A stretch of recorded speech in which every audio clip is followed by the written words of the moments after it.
See you later.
Wasted World of Sports, ahoy. Welcome. Bright and early here for me. Anyways, I'm not sure about anybody else. Nice and early on a Monday morning, no less. 4:45 a.m. Brisbane, Australia time. And we are up for this one because it could very well be another piece of history that we are part of here. And I, for one, extremely excited about it. It's going to be fascinating to see just how the Wallabies go here. Their backs well and truly against the wall. Wales, they've won 3 of the last 4 internationals against the Wallabies. Can they be the reason that Australia potentially miss out, very likely miss out, on getting out of the pool stages of the Rugby World Cup for the first ever time? We've already seen them lose to Fiji. Surely Wales, a much better team, will get the job done. But we've seen it in the past. Wales, I would say, slight favourites in the past. And they haven't quite got themselves across the line. All to play for here today, though. Absolutely everything to play for. It's easy for the Wallabies. The Wallabies just have to win. They know what they need to do. Even if they win, it still might not be enough, depending on other results. But getting the victory, that's the first step. For Wales, it's also very simple, really, but not as much to play for. A victory will eliminate the Wallabies. A loss for them, not necessarily the end of the world. They may still qualify. It all comes down to bonus points and for and against. But of course, everybody wants to win. Wales will want to win. Makes sense. So it'll be very interesting to see. Wales versus the Wallabies. 13 minutes till kickoff. 13 minutes. And we will find out if the Wallabies stay alive in this competition. I've got a cheeky little multi on for this one. Feel free to jump on board with that one if that's your sort of thing. We've got 3 legs. Kellaway, anytime try scorers. This is anytime try scorer, all 3. Kellaway for the Wallabies, George North, and Rhys Zemmet, or Zemmet for Wales. So let's see how we go. Andrew Kellaway looks so unimpressed in the team photos here on the screen. He's very excitable in that one down there on my multi. He's not that excited in the team photo on the TV screen, though. Just over 10 minutes to go until kickoff. Wales got the job done against Fiji just, didn't they? Only just. For the Wallabies, no such luck. They got horribly outplayed by Fiji. A couple of key changes to this match for the Wallabies. It'll be interesting to see what difference these guys can make. Tate McDermott in for Nick White. Should have been the call from the start of the competition. Start of the tournament. Tate McDermott should have been there. Andrew Kellaway coming into the squad. Where was he at the start of the tournament as well? Mr. Ed's dad, ahoy mate. How are you doing?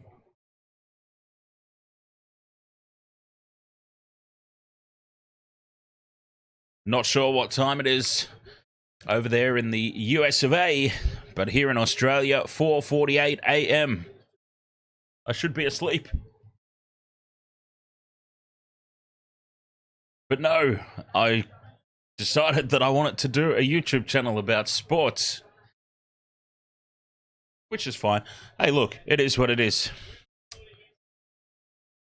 The game is over in Europe. It's just what we need to do, isn't it? I probably would have been up anyway, in all honesty. 1:50 p.m. There you go. 1:50 p.m. And I'm actually, you know what I'm impressed with, Mr. Ed's Dead? If we can talk about American sports for a moment. I'm impressed that my team, the Tampa Bay Rays, are doing so well in the Major League Baseball this season. Fingers crossed for a World Series appearance.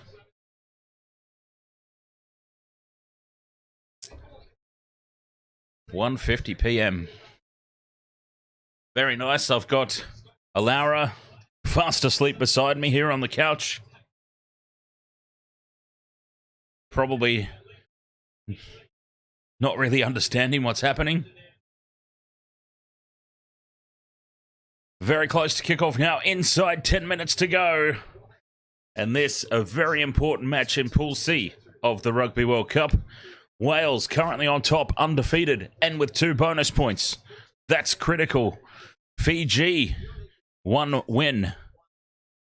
A big win. And 2 bonus points. A big win against the Wallabies.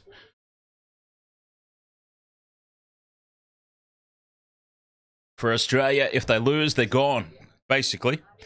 There still could be a little bit of a shock, a twist in the tail, because Fiji do have another match to go.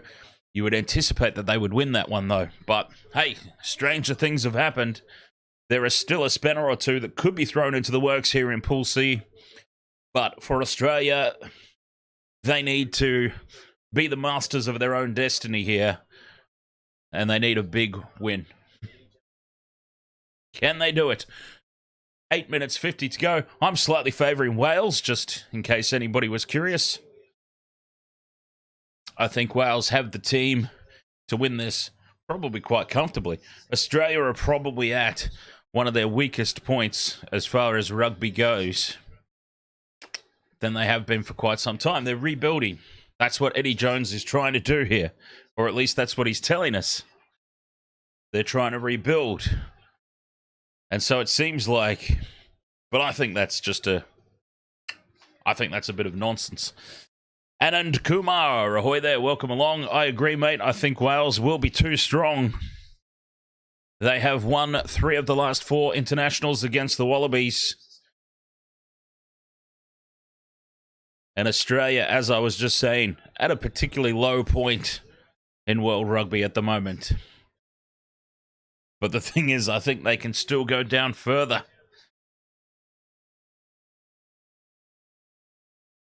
It's always nice to be part of history, though, isn't it? Nice to be part of history, no matter what the occasion.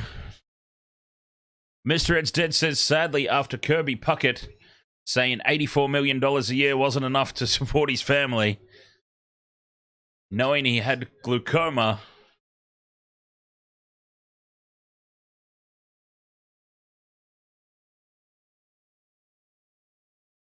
I do not support professional sports. Yes, I do remember we've had this conversation in the past. Mr. Ed's Dead, it's a bit of a brash statement, isn't it? $84 million is not enough to support his family. It's a bit of a ridiculous thing to say, isn't it?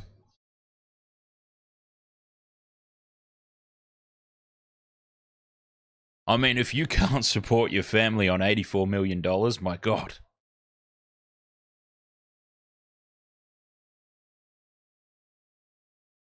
Yeah, it's a little bit of a crazy statement there, that one.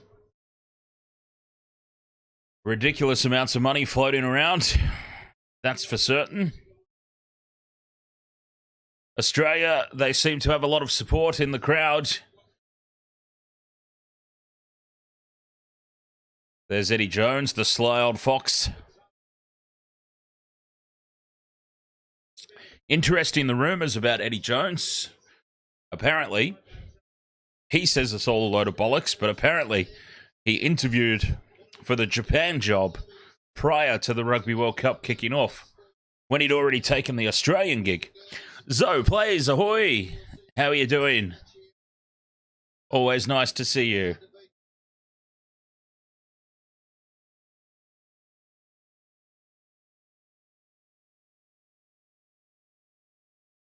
Teams in the sheds, in their warm-up huddles.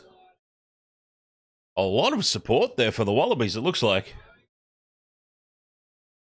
Mr. Ed's Dead says, and then the owners demand we build them a stadium and nothing gets paid back from using our taxes.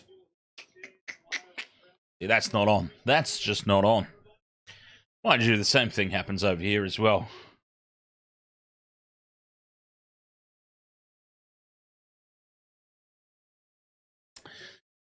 Here come Wales down the tunnel. This game very close now to kick off. 5 minutes to go. Will we witness another piece of history here tonight?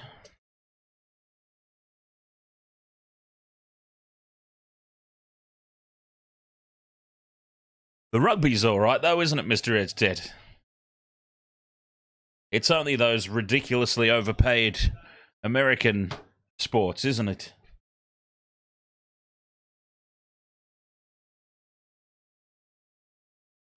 I do like baseball, though. I'm not going to lie. I do love my baseball. I used to play back in high school. I was quite good. I could have represented Australia, but we didn't really have... Baseball wasn't really a national sport here in Australia. It still isn't, really, but at least we have an Australian team now that goes and competes all across the world. But back then, no. So there wasn't really a pathway for me to do anything. Out onto the field, here comes Adam Beard, leading the Welsh out, soaking in the atmosphere. Well, actually, he ran out on the field and nobody followed him. Joel Morris, ahoy there. Joel says that Wales will win this one. I have a tendency to agree. Joel, I actually think that Wales might win this quite comfortably as well. And when I say quite comfortably, I mean maybe, say, like 13 to 18 points. Elliot D, the substitute, will score today. Ah, oh, Joel, I needed you about half an hour ago, mate. When I put my multi on, I've decided to go for Kellaway, North, and Reece Zammit. But I kind of just picked that at random without really thinking too much about it. Mr. Ed's Dead says college sports are more enjoyable and less douches to deal with. They haven't developed that douchiness yet. Mr. Ed's Dead, is that the case?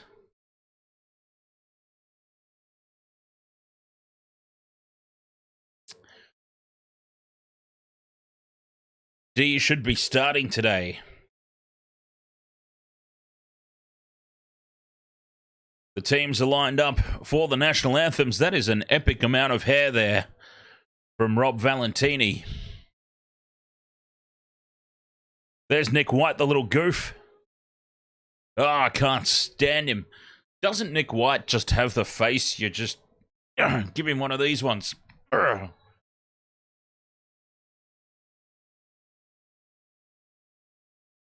Especially during the game, when Nick White decides to get a little bit lippy. Anyway, thankfully, Nick White, he's on the substitutes bench tonight. Tate McDermott's been given the nod, and we don't have to put up with Nick White. Joel Morris, why do I always get nervous when Wales are playing? Perfectly normal, Joel. Perfectly normal. I am... Oh, here's the thing for me, Joel. I'm a really weird person, in case you haven't noticed that already. But no, I mean, I'm an extremely weird supporter because I'm born and raised in Australia, right? To half Irish, half Kiwi family. Cannot stand the Wallabies. Hate them. I so desperately want to see them get knocked out in the pool stages. Shack of Hearts, ahoy, mate. Here's a fun fact. Reece Zammit is your second cousin. Oh, I'll drink to that. That is a very fun fact. Oh, well, and there you go. Maybe it was some sort of like, what's the word? Maybe it was some sort of sixth sense that had me place him in my same game multi. There he is. Speak of the devil.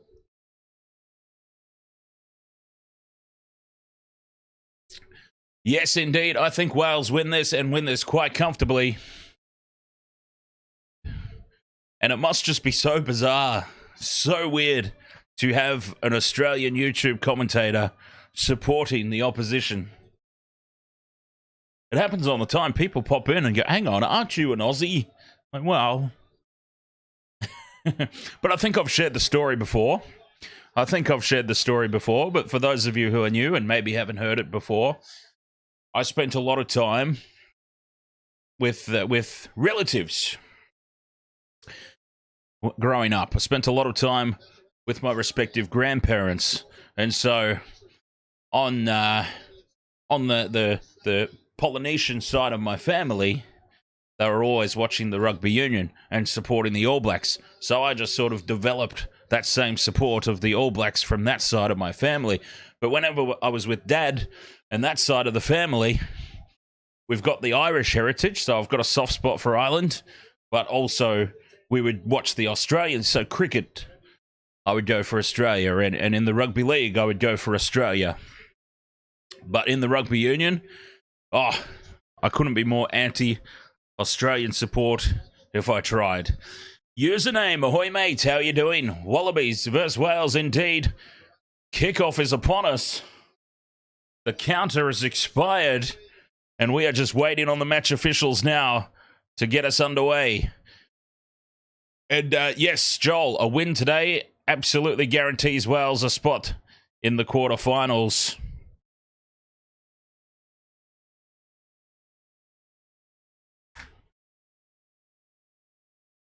And a loss for the Wallabies pretty much guarantees their exit for the first time ever in the pool stages. It's Australia who will be kicking off.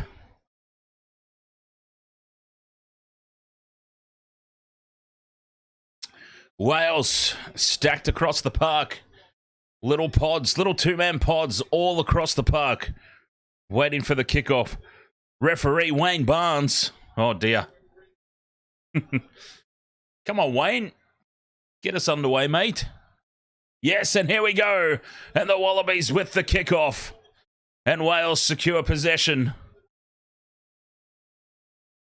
And they set up the first ruck of the game. Countering there is Patea.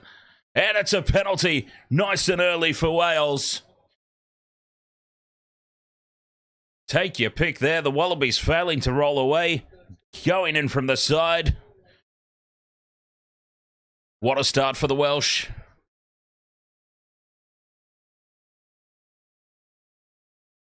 The touch finder into Wallabies territory. They have not started with the discipline they need here, Australia. And it's the captain, Parecki. Wales win the line out. They release it wide early. Good defence in midfield there from Patea. Corabete's over the ball, but Wales secure and release. And now the kick in behind the line, looking for the line out inside Australia's 22. And this is a very solid start for Wales. This is what they like to do. They like to keep the opposition pinned down in their own territory. Uncontested line out. Australia win it. Valentini is set up. Tate wants the box kick. He's got no support. He's got no blockers. Nearly charged down. I can't understand why they had no blockers there, the Wallabies. Joel Morris says, interesting fact that the stadium today is a soccer stadium. Yes, indeed. There'd be quite a few of those. Hosting games for the Rugby World Cup, I'm sure, at the moment. Shack of Heart says Wales either scores or first phase or they don't score at all. Or penalty goals. Dan Bigger will absolutely kick the bollocks out of Australia if they don't keep their discipline in check. Wales off the line out. Inside pass and it opens up in midfield. Support looming and this is the first try. Gareth Davies will score. Gareth Davies will score and that is a dream start for Wales. And just like Shack of Heart said, they either score or first phase or they don't score at all. Holy hell, that was straight off the first phase of the line out. And it just opens up in midfield. Poor defense from the Wallabies again. Straight from the line out, they stretch it wide. 2 passes, an inside ball, and straight through some lazy defense. Donaldson was part of it. I couldn't make out who the other player was. And this is a very simple conversion now. 7 points to 0. The worst possible start for the Wallabies. The absolute worst possible start.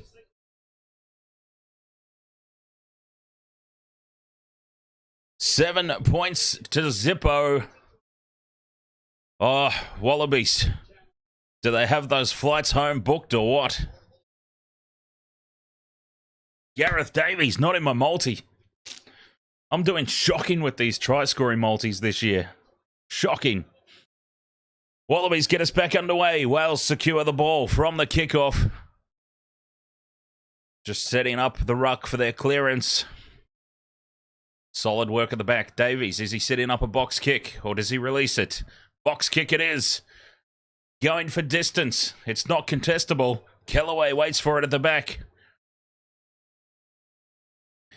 Joel Morris asks, how big is rugby in Australia? It's behind a lot of sports. Now here's a gap. Here's some space for the Wallabies. Oh, dummying and going on his own, though. Tom Hooper. Still an opportunity on the blind side, but it's shut down. Wales at penalty advantage here for a high shot. Oh, they're cracking down on these high shots. Karevi in midfield, looks for the offload, gets it, and it's dropped. A simple drop ball.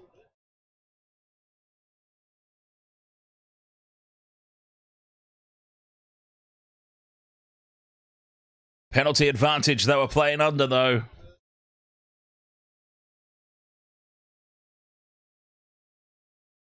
But yes, Joel, rugby is behind a lot of sports here in Australia. We've got the Australian rules, so we've got the AFL, then we've got the Rugby League.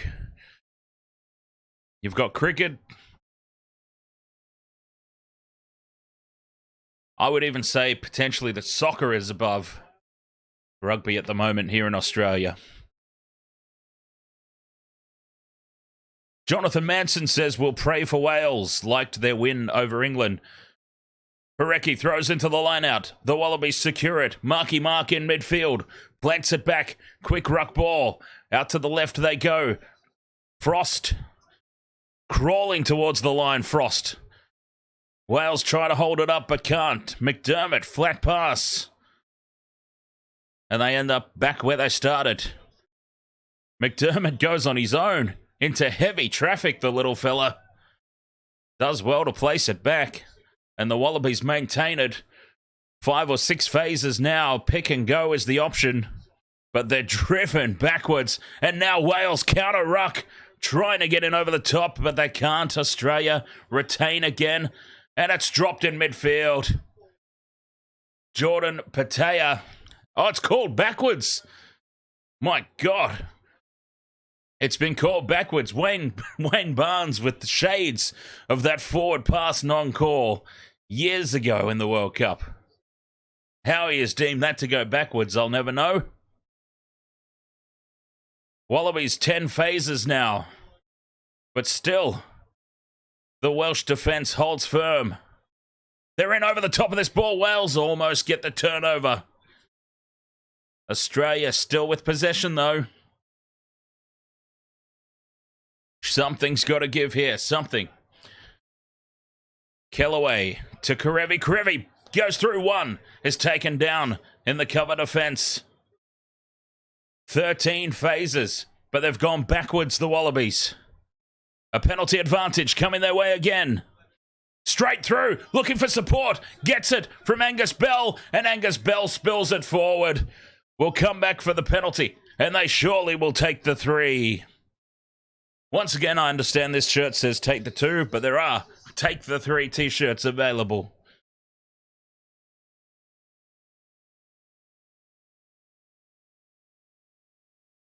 And just some simple mistakes here from the Wallabies. Dropped ball at crucial times. Angus Bell needed to hold on to that. Unforgivable. Somebody's lost their boot. Oh, it was Angus Bell. Angus Bell lost his boot and the ball. All in the same play. And that's a very concerned look on the face of Eddie Jones. Do they take the 3 here, Jonathan?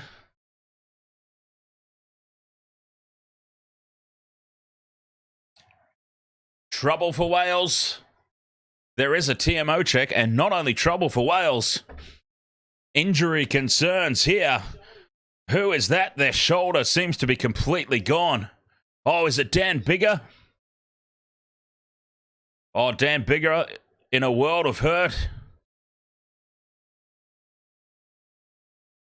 Hard to see what happened there.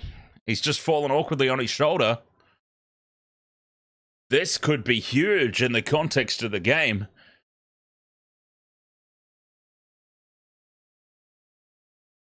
Dan Biggar in trouble. He'll be right. A little bit of magic spray. That stuff does wonders.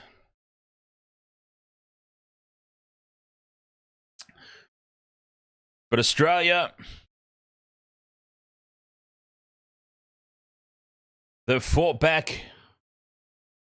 Biggar's in a world of hurt. Get that magic spray out. Come on. They're taking the 3. Ben Donaldson, his first kick of the match.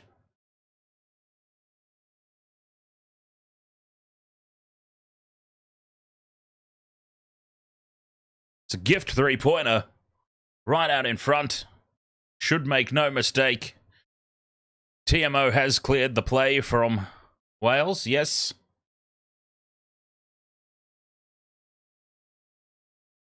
And a gift 3 points here for the Wallabies to make it 7 points to 3.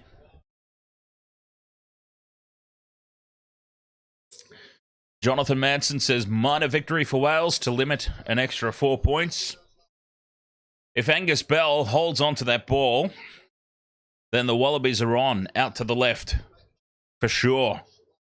So Wales definitely dodged a bullet there. Definitely. Angus Bell, though, spilling the ball. Just needed to go through one more phase. Wales get us back underway. Karevi goes to ground, plants it back. Australia secure possession. 7 points to 3, 9.5 minutes gone. Tate with the box kick up towards halfway. Solid after points there from the Wallabies. Geez, you felt like the floodgates could open up after that first Wales try. It was way too simple, but they've responded. They didn't respond with a try, the Wallabies, but they importantly responded with points. Now, do Wales go for the same play? They do go very similar. The kick in behind the Wallabies line. And it sits up for Marky Mark at the back. He shrugs off 1 and 2, but he's gone absolutely nowhere. And now he is manhandled and held up. Manages to get it to ground and plant the ball back for the ruck. And McDermott fires it back to Donaldson, who drops it and slips. And now he's under immense pressure at the back. Kellaway gets there in support. Oh, what a bloody shambles that was for the Wallabies. That was a complete and total howler at the back from Donaldson. And they are under big pressure to clear now as McDermott controls it at the back of the ruck.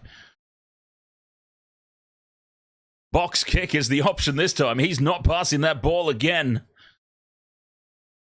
And the box kick up towards halfway. Tate McDermott saves the day. That was nearly a catastrophe.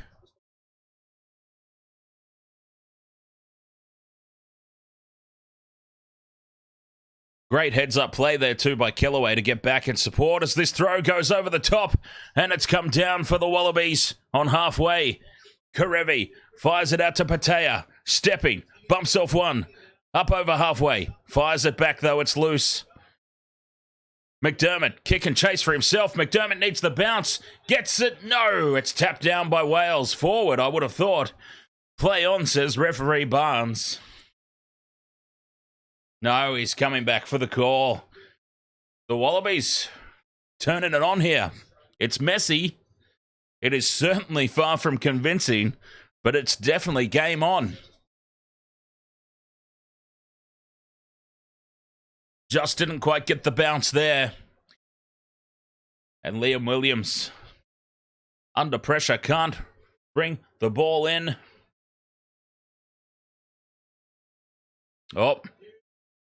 Oh, Dan Bigger's off that shoulder. He has succumbed to that shoulder, and Gareth Anscombe will come onto the field. 12 minutes into the game, and Wales have had to substitute their fly half. That is massive.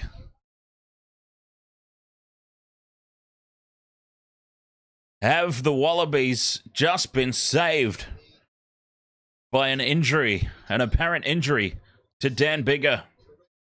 What a way for it to happen. Oh, you don't like to see anybody get hurt.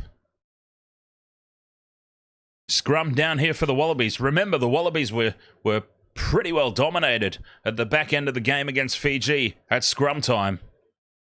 Oh, penalty advantage here. Solid scrum from the Wallabies. And surely they will take the 3 once again from right out in front. 7 points to 6. And Wales are a Dan Bigger down. Let's not forget that. Mind you, Gareth Anscombe is a more than capable replacement. But Dan Bigger's Dan Bigger.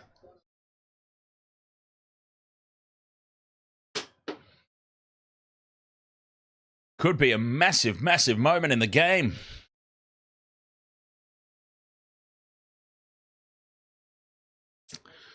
It's another gift, 3 points to make it 7-6. And Donaldson is lining it up. 34 meters out, right in front. Should make no mistake with this one. Should. Keyword, should.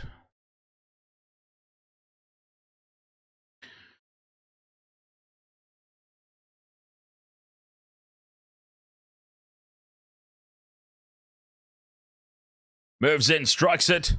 Oh, it's never going to miss from there, surely. You can't possibly miss from there. And it is 7 points to 6. Game on after an electric start from Wales. It's pretty well been all Australia since then. Wales defending valiantly, but just giving away a couple of penalties. 77% possession to the Wallabies. Valentini takes the kickoff. Setting up a clearing kick. Surely that will be by Tate McDermott. Sets up another box kick. This one goes straight up in the air. He's kicked it all the way up to Jesus. And it's been knocked on by Wales. Falls back for Valentini. Valentini shapes to kick. Well, that was never going to happen. Nobody's falling for that one, mate. I mean, you're welcome to try, but I'm not convinced you know how to kick. Through the hands now. Marky Mark. Almost gets through the line. Korobete, pick and go. They're up over halfway again here, Australia. Behind on the scoreboard by 1, but controlling possession and territory at the moment, the Wallabies. Back to Donaldson. No choice but to kick. They were out of numbers, and it's perfectly placed in behind the line. And the Wallabies just going through a little bit of a purple patch here in this game.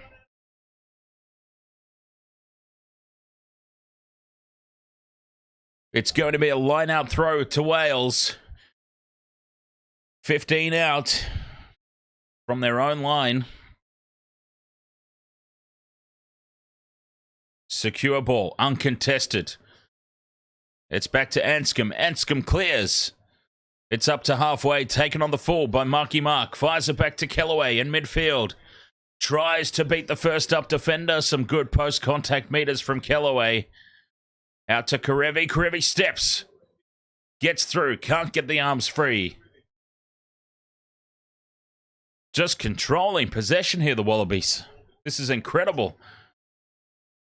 Wales try to hold them up. They can't. They go to ground. Now Donaldson dummies and goes straight through. Where's the support? Oh, he had support outside. He decided to go inside. And Wales turn it over and thump the absolute leather off the ball upfield. There's nobody at the back. Who's going to win this race? There's nobody back home for Australia. And Kellaway takes it from the field of play and grounds it. This will be taken back. Oh, have the Wallabies got away with that? But Donaldson, oh, he had 2 outside. He decided to go for the tough pass inside. It was the wrong option. And then it opens up at the back. Kellaway just times it to perfection. And the Wallabies off the hook. Danger there. 17 minutes gone, 7 points to 6 to Wales. And another injury timeout, a huge hit off the ball. Touch and go by Karevi. It's been cleared by the TMO apparently.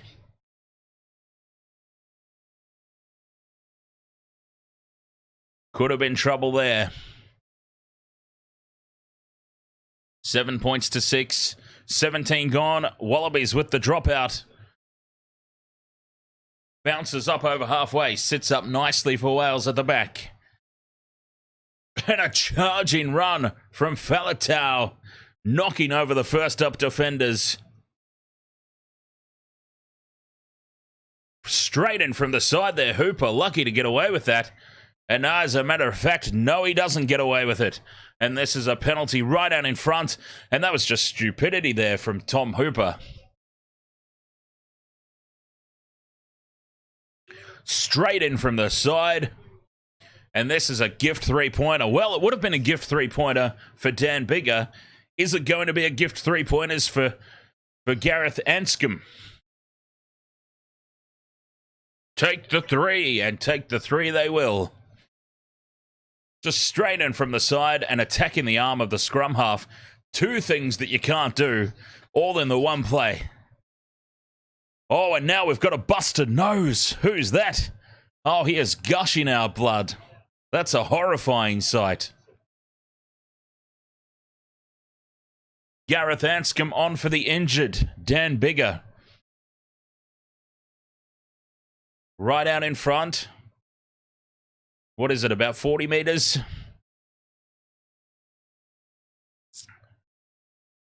They're nervous in the crowd. He moves in, strikes it well. It's on target, it's hooking left, it's off the post.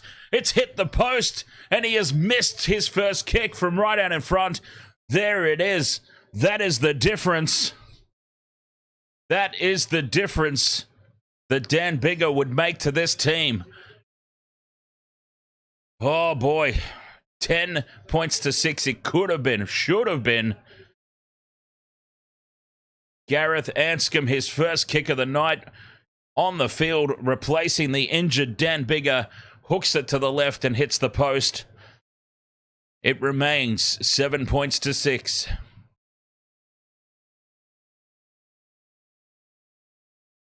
"19 minutes gone. Wales now just rolling this ball upfield. They're back in Wallaby territory. Oh, they've collapsed this one. They're going to get another shot at it here, Wales. Anscombe is going to get a chance at redemption immediately as the Wallabies collapse that maul.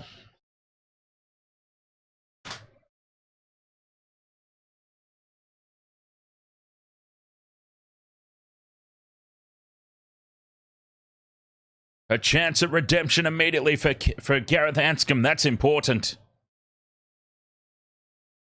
This has now become a crucial 3 points. Confidence and morale sapping it would be if he missed another one. 20 minutes gone here, this crucial battle.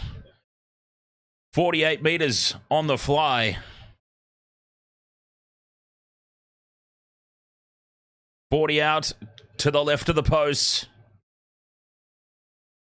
48 meters on the fly.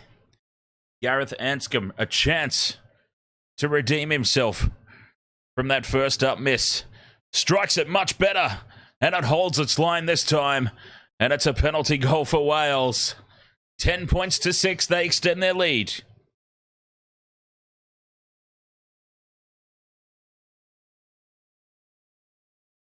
That was critical, it really was.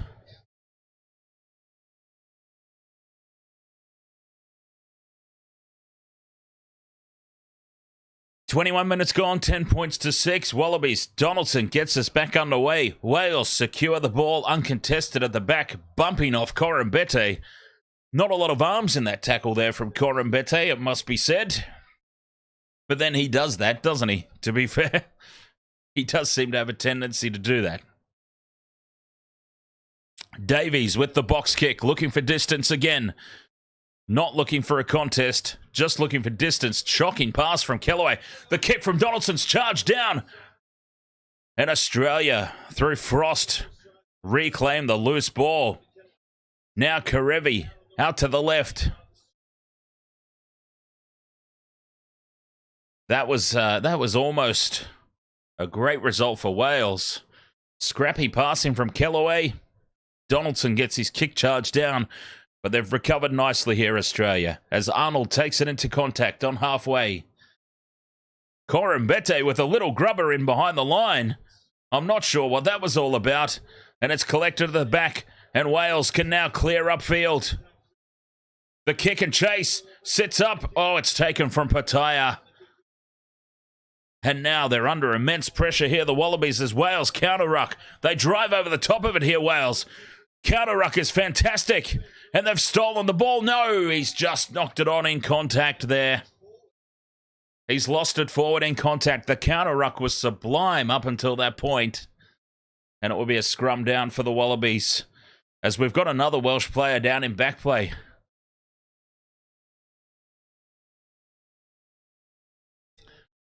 One by one here, the Welsh backline is just falling over. Dan Biggar, that's the big news. If you've only just tuned in, Dan Biggar, an injured shoulder has seen him leave the field 11 minutes or thereabouts into the game. And Gareth Anscombe, the substitute fly half, has been out there for a majority of this first half. Jacko Robinson, ahoy mate. How are you doing? Big news here, Jacko. If you've been following along, you probably already know, but massive news. Dan Biggar leaving the field with an injured shoulder.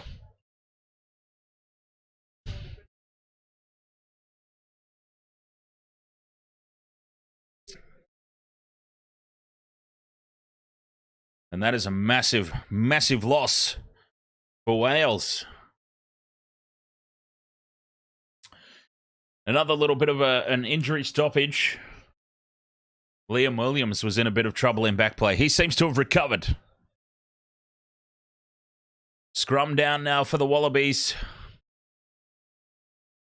10 points to 6. This game still in the balance.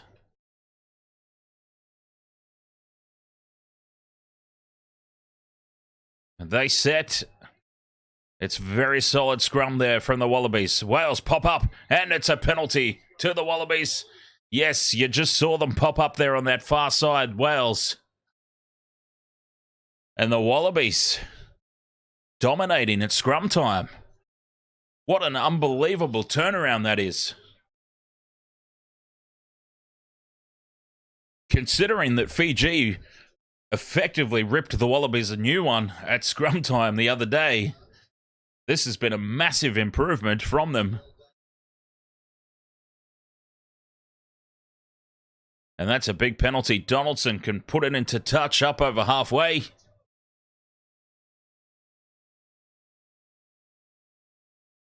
Yes, popping straight up there. The Welsh front row.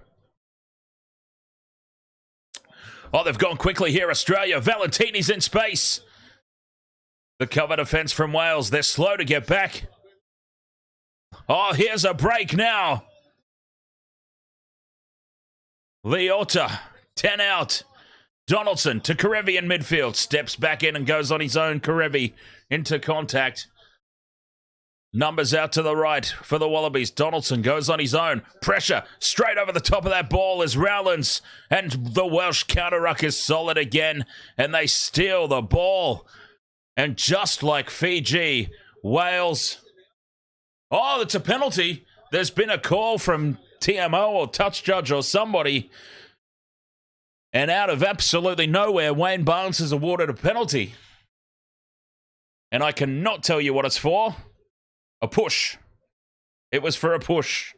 Let's have a look at my replay screen over here. Wow, I can't... I've seen the replay and I still don't know what that was for. A push, apparently. And this is an absolute gift three. Oh, they're not taking the three. They are not taking this three-pointer here, the Wallabies. Donaldson has plugged it into the corner. And I would love to know where that penalty call came from.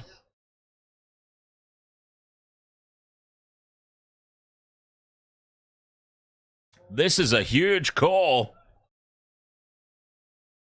Parecki standing about half a metre in. Throws it straight over the top.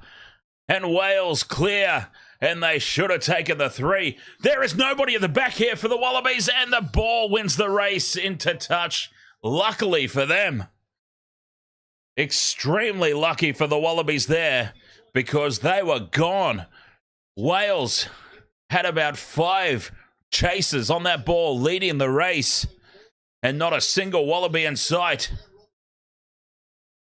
And the ball just wins the race over the touchline. And it's Welsh throw into the line out as well at that. Oh, what a huge turnaround. Should have taken the 3. It could have been 10 points to 9. Instead, Wales are on the attack down the other end. Just like that. It's loose ball out the back of the ruck. But they retain possession. Wainwright in midfield. Plants it back. They release They release it out to George North. George North is in my multi. It'd be nice if he scored a try. Now they go wide to the left. They can't break the defense. AFBOCC. Oh, it was a disastrous line out, wasn't it? Not only was Parecki standing about half a metre in the field of play, which I'm pretty sure you're not allowed to do, it's just gone straight over the top. Players were falling over each other from the Wallabies. And Wales, uncontested, went away upfield. Oh, and now Williams has fallen over his own feet. And we are coming back for a penalty. And I dare say that Wales will not be stupid enough to knock back the gift 3 points here.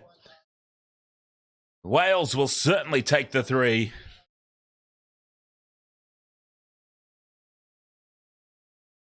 And Australia, instead of 10 points to 9, a gift 3-pointer down the other end of the field. They've put it into touch. They've completely ballsed up the line out. And now Wales will extend their lead to 13 points to 6. Wasted World of Sports. Take the 3 t-shirts. Now available at poptoyourdrop.com.au. The official merchandise home of Wasted World of Sports. P41N. Ahoy there, mate. Even if Wales lose, they will qualify on bonus points they got against Fiji and Portugal. And then they need to beat Georgia with a bonus point to top the pool. Absolutely, but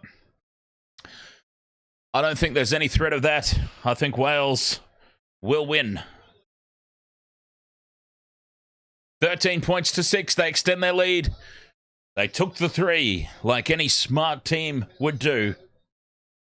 The Wallabies have a history, though, don't they? Going all the way back to Michael Hooper, which actually isn't that long ago, I suppose. But even when Michael Hooper was the captain, they would always knock back the gift 3-pointers. I understand what they were trying to do. They were trying to ride the momentum that they had at that particular point in time. But a gift 3 points is a gift 3 points. Take it.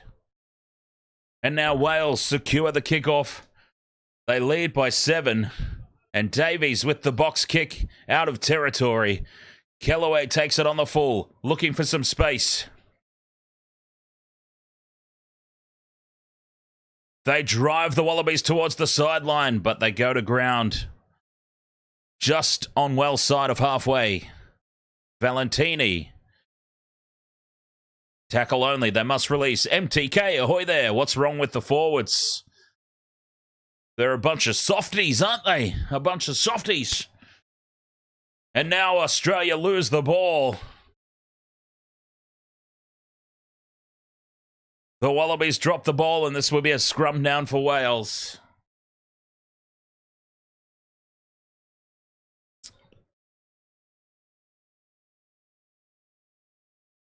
Great defense in midfield. And Wales, they've held on to that little passage of Wallaby momentum. The Wallabies threw away a gift 3 points. And now this game just swinging back in favour of the Welsh. With the 7-point lead, they can put on a play or two here. They could really go a long way to putting this game essentially to bed with a 7-pointer going into halftime. With that amount of a lead, I think would be too much for the Wallabies to overcome. This Wallabies, anyway. Scrum down, it's solid this time from Wales on their own feed. Although it collapses now, Wayne Barnes doesn't want anything to do with that collapse. He just says, play on, bugger it. And Davies puts the kick in behind the line, which Kellaway claims and beats the first up tackle of Davies. Good work at the back there from Kellaway. Setting up a box kick here. McDermott puts it high. It's contestable, this one, but Wales move forward. Anscombe takes it. Perfect timing on the hit. He's driven backwards, but Wales get numbers there behind the ruck and secure the ball. Davies told to use it. They've set up another pod just to the left here, Wales, on the short side. Davies directing the forwards. Setting up a box kick. Told to use it. There it is. Box kick. This one is contestable for Wales. Taken to the back by Donaldson. Now the counter ruck is on for Wales. No. The Wallabies secure it at the back. And both teams just trading box kicks at the moment. Tate McDermott setting up another one. Controls the ball at the back of the ruck. And it is another contestable box kick. Who's going to break first? It's going to be Wales. Wales break first with the knock on. And it will be a Wallaby scrum on halfway. And that little kicking duel just goes the way of the Wallabies.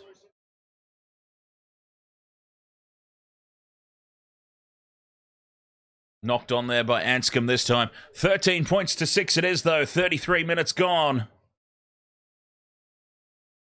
Wales started an electrifying start. Scoring the first try very early. Set piece off the line out. Then a couple of penalty goals to the Wallabies.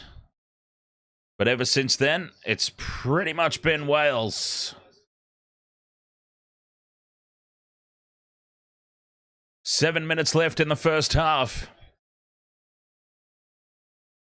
Both teams have left a few points out there, it must be said. Australia slightly ahead at scrum time. But that's about it. I mean, there are some positives for the Wallabies to take away from this first half, but largely, this is a big scrum now from Wales, although up they pop in the front row again. And Wayne Barnes says the ball's already at the back. Just release it. Let's play on. Marky Mark in midfield. Nowhere to go. Counter ruck here is good from Wales again. Almost stolen. Australia secure possession on halfway, though. Inside pass from Donaldson to Kellaway, who shrugs off one. Oh, we've got more injury concerns here for Wales.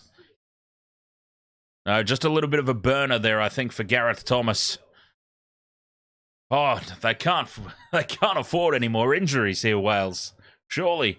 Patea goes into contact. Big defence in midfield on Hooper. But Australia retain. And they set up their 8th phase. Controlling the ball in midfield here, the Wallabies. Cut out pass to nobody from Korombete. I don't know who he was trying to pass the ball to, but it's beaten everybody, even the touch judge. And yeah, just a little bit of a stinger there for Gareth Thomas. He's given it a good rub in back play. I think he'll be fine. But who was Korombete looking at here to pass this ball to? That's what I would like to know.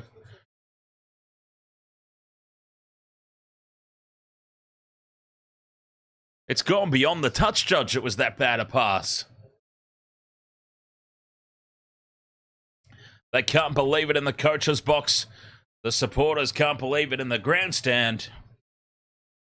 And we've just got another little injury break here. Robert Leota is down. Gareth Davies is down. He's up.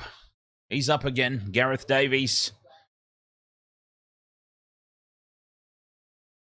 Gareth Davies looking like he's auditioning for NSYNC.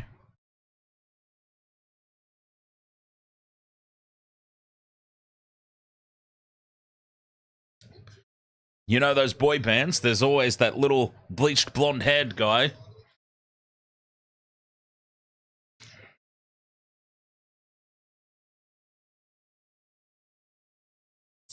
That P41N, that might be the single worst attempted pass that I've ever seen. And you know what? Just add it to the list that the Wallabies have thrown out there so far tonight. We've seen one of the worst line-out throws ever in the history of the sport. Straight over the back.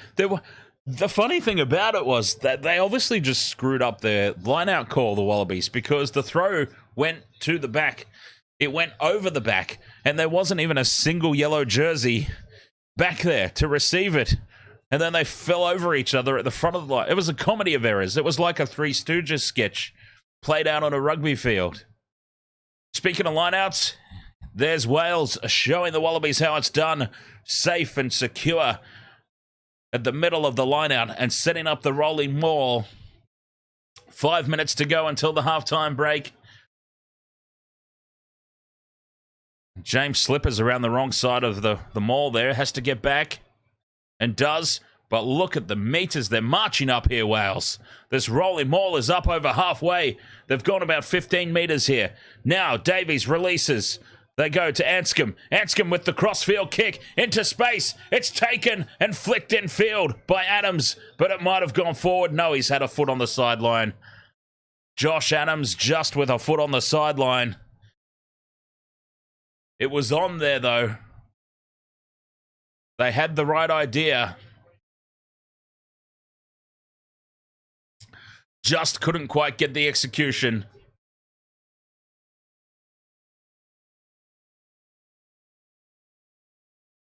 Wallabies line-out throw, and it's another complete and total mess. You know what? Wayne Barnes has just said bollocks to it.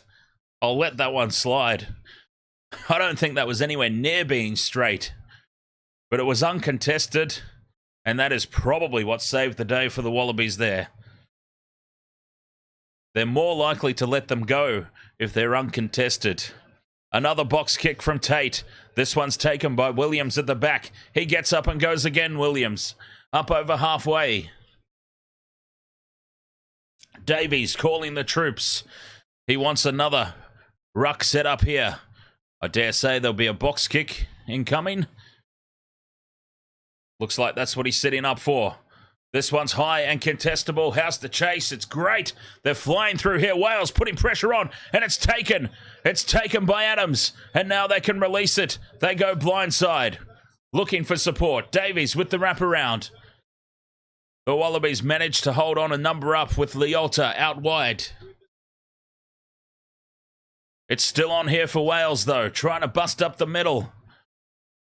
Valetau. Now to George North. North beats the first tackle. Now he's taken down, plants the ball back. Wales retain possession in phase 5. Williams is crunched by Valentini and Karevi. Two big units that you really don't want to run at. Oh, the ball spills out. It's loose and Valentini dives on it. But they're offside or something's happened here. Not rolling away the Wallabies. And this is another gift three-pointer going into the halftime break.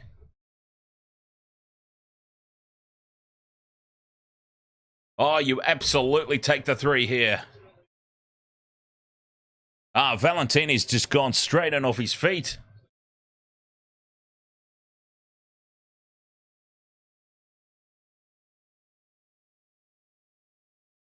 Valentini has just dive-bombed in there and given away a gift three-pointer. Surely they take it. Huge hit there on Liam Williams. He'll think twice about running at those two big buggers again. Karevi and Valentini double team in midfield. And they are taking the 3 here. An absolute gift of a three-pointer for Gareth Anscombe. 31 metres out, right in front.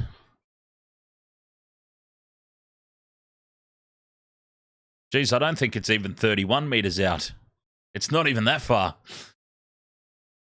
Oh, he's pushed it close to that left-hand upright again, but this one's through.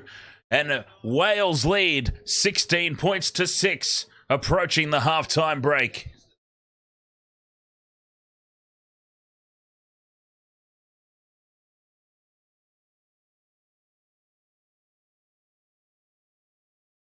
One minute to go till the halftime break. Oh, that's a shocker of a kick. It's out on the full. Oh, Ben Donaldson. What a goof. Straight out on the full. Penalty on halfway, or yeah. Penalty or a scrum? It's a penalty in rugby union. Penalty in rugby league. This will be a scrum down in rugby union. This is what happens when you stream both sports. You get confused sometimes.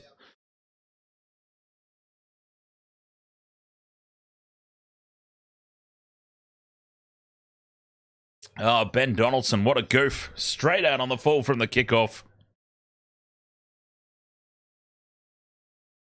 With 30 seconds left, Wales will be pushing for a scrum penalty here.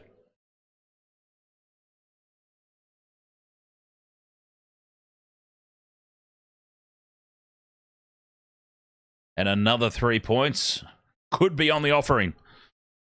Let's see. Australia have held up pretty well at scrum time, though. Must be said. Must be said. Credit where credit is due. Scrum sets. The ball is fed in. Wales drive. The Wallabies twist. The Wallabies wheel. And this will be a penalty to Wales, who are still marching forward. They've got numbers out to the right here, Wales. Through the hands they go. North steps in field. Gets the pass off to Reece Zammit. Reece Zammit for the corner. He's just held up. And he's held up over the line, and the Wallabies have dodged a major bullet there. They have just dodged a massive bullet there, and I do not get that leg of the multi. It was so close, though. George North stepping inside, gets the pass out to Zammit. He almost gets to the line, backs into the defense. He's held up. And that will be halftime. Oh, we were so close to a tick on the multi before the halftime break. That would have been the game right there. In all honesty, that would have been the game. That was so close. Gianpaolo Di Lallo. Come on, Wales. Oh, what a first half we've just seen. Wales, they started on fire, scoring the first try nice and early. But then Australia just slightly got themselves on top in terms of momentum, but they have never once led on the scoreboard. It's been all Wales and, dodging a bullet there. The desperation defense on their goal line. That was a massive, massive moment because that really could have been the game right there and then. Wales leading 23-6 at halftime would have been insurmountable, in my opinion. But they hold on. Australia still in it, still within striking distance. But a lot to improve in the second half. Wales, deserved leaders here at halftime, 16 points to 6. I'm going to have a quick break, rest the voice box a little bit, and we'll be back. We'll recap that first half and what might be coming in the second half right after this on the Wasted World of Sports. Thank you very much for your company as always. Be right back after this. That's the wrong camera. There we go.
Oh, right. Wasted World of Sports. Welcome back. Halftime. 16 points to 6 in favour of Wales. The knee crumbler. Ahoy, mate. How are you doing? Looks like the Wallabies will be dropping out of the World Cup. Look, I think They dodged a massive bullet right there on the stroke of half-time. Could easily have been a try to Wales. Reece Zammit within the hair of a bee's nut of scoring that try. That definitely would have been game over. But a full 40 minutes to go. Only 10 points the difference. Look, Justin Harrison looks really, really upset at halftime on the TV commentary team. I think that sums it up, really. I think deep down, there's probably very little belief in this Wallaby squad. The knee crumbler just waking up stands to reason. I was saying at the top of this stream, it's absolutely ridiculous, but this is what we put ourselves through. You know, if you make the commitment to covering the sport, you've got to also make the commitment to be up and about for it, which I have managed to do today. Because this game started 4:45 a.m. my time, my local time, 4:45 a.m. on a work day, no less. I'll be going straight from here to my actual day job. So that'll be an interesting prospect. But that's what you do. Hey, look, I love it. I'm always happy to be part of history, and part of history we could be. We got to be part of history when Fiji defeated the Wallabies the other night. We could be part of history again with the Wallabies on the verge of being eliminated for the first time ever in the pool stage of the Rugby World Cup.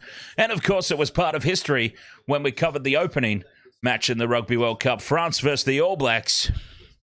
The first time ever that the All Blacks have lost in the pool stages of the Rugby World Cup. So we've seen a lot of history be made here at the Rugby World Cup 2023. Will we see more? Will we actually see somebody new win the tournament? It's set up nicely, isn't it? It's set up perfectly for somebody new to win it this time, which would be great for the sport, let's be honest. As much as we all love our own team, like for me, I'll obviously be going for the All Blacks, and I will have no complaints if the All Blacks win. But how good would it be if an island got the win, for example? How good would it be for the sport in general? It'd be fantastic to see, in my opinion.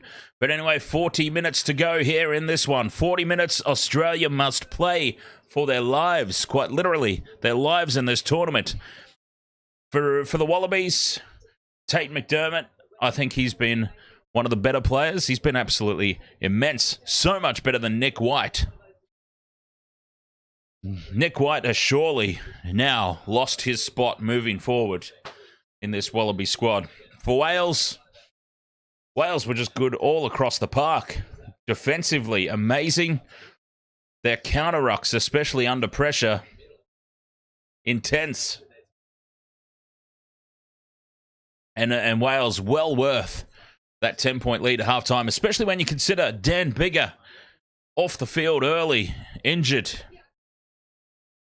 It was a huge moment in the game. It was something that could actually give the Wallabies potentially a little bit of an advantage. Dan Biggar leaving that early in the game. But they could not take advantage of it, the Wallabies. V-Day K, primary, ahoy there. Who are you? Well, VDK, who are you? My name's Dan. It's nice to meet you. Jonathan Manson says lineouts and scrums handled well. No, certainly not for the Wallabies. That was an absolute shambles, that Wallabies lineout, wasn't it? The one where they all fell over each other. It was like a video game and you accidentally press the dive button and a player just randomly jumps down on the ground. That's what it was like watching that. And then you accidentally put you accidentally press the wrong button and you fire the ball about 10 meters over the top of the the line out. It was an absolute shambles. I've never seen anything like it. And then Marika Korombete throwing the ball about 50 metres over the sideline on that cutout pass. Just a comedy of errors. VDK Primary says Australia need a wake-up call. They don't realise it's a World Cup. They don't realise it's a World Cup, and they don't seem to realise that they are on the verge of some unwanted history. The unwanted history being the first ever time that they stand to be eliminated from the World Cup in the pool stages. It would take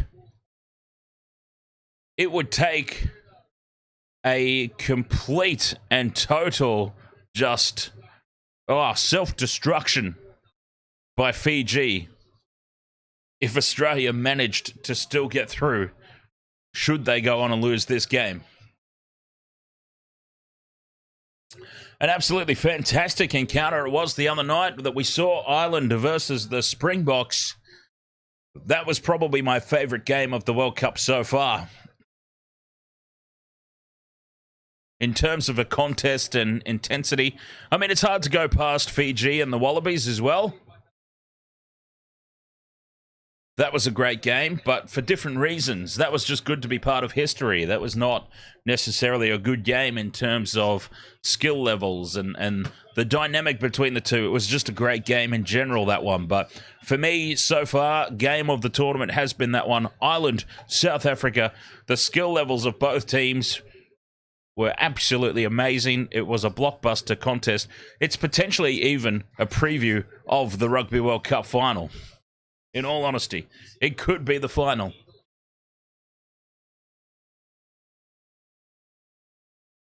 Wasted World of Sports. We've got 40 minutes to go here. Yeah, that's true, Shack of Hearts. Let's not forget that Welsh-Fiji game went right down to the wire. And Wales, they were only one pass to Semi Radradra away from a loss themselves. So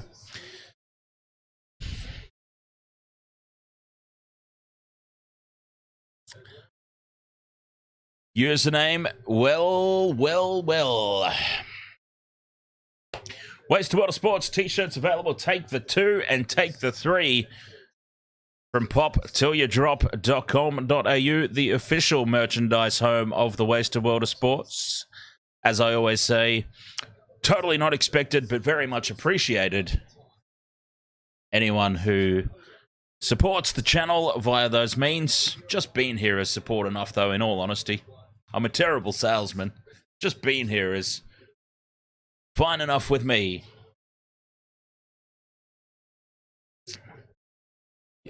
So username, if I remember correctly, I've got to use the power of my memory banks here to go all the way back to well before the start of the game, username. And I think that you predicted... No, not so much predicted. I think you were hoping for an upset by the Wallabies here, but you couldn't see it happening. If memory serves me correct, which it may not. But we'll see. 40 minutes of play left. P41N says Broncos to knock the Panthers over on Sunday. Absolutely no chance. P41N, zero chance. I've actually already put my multi in for that game. I'll quickly run through it as the teams are running back out onto the field here for the second half. I'll quickly run through my multi for Sunday. By the way, the link for the stream on Sunday is already up on the channel for those of you who would like to join us at the Wasted World of Sports for the NRL Grand Final. But here, let me very quickly run through my multi for you. Nathan Cleary to score 8+ points. Penrith Panthers 13+. Stephen Crichton anytime try scorer. Brian To'o to score 2 or more tries. There is my multi for Sunday. It's going to be an absolute annihilation. Broncos are going to get flogged. John Leibold, ahoy there, welcome along. As the second half here is ready to get underway. Wales and the Wallabies both back out onto the field, and Wales with the kickoff. Secured by the Wallabies through Richie Arnold. 10 points the difference. Wales, full value for that lead. And it's a knock-on. It's a forced mistake early to start the second half. And the Wallabies are going to be immediately under pressure right from the kickoff. They couldn't have had a worse possible start here to this half. That's a fantastic idea, Mr. Redstead. I don't understand why I didn't think of that. That makes perfect sense. Yes, a link would be very helpful, wouldn't it? See, the problem, Mr. Redstead, is sometimes I'm a stupid idiot. And I don't think of these things. That's a very good call. Hey, Mr. Redstead, if the channel ever gets big enough, I should hire you as my manager. You can be the one in the background going, Dan, you probably really need a link for that. Scrum down for Wales, 22 out here on this near side. 10 in from touch. It holds firm. Davies secures at the back. Wallabies try to wheel. Wallabies wheeling illegally. And here is another penalty at scrum time for Wales. And I would actually say put this into the corner. Plug this into the corner. Shack of Heart says the Wallabies have made a change at prop at half-time. Slipper off Fa'amasalali on for Slipper. I know I didn't say his name right. I had no chance. I had absolutely no chance. And for that, I apologise. They're just a blatant scrum wheeling from the Wallabies. They've just been... They've done that for the past 3 or 4 scrums in a row. They've just marched immediately around, and you can't do that. They are taking the 3... I suppose that's smart. Can Anscombe kick it, though? 45-degree angle, 41 metres on the fly, the distance here. About 30 out from the posts. Straight. 41 metres on the angle.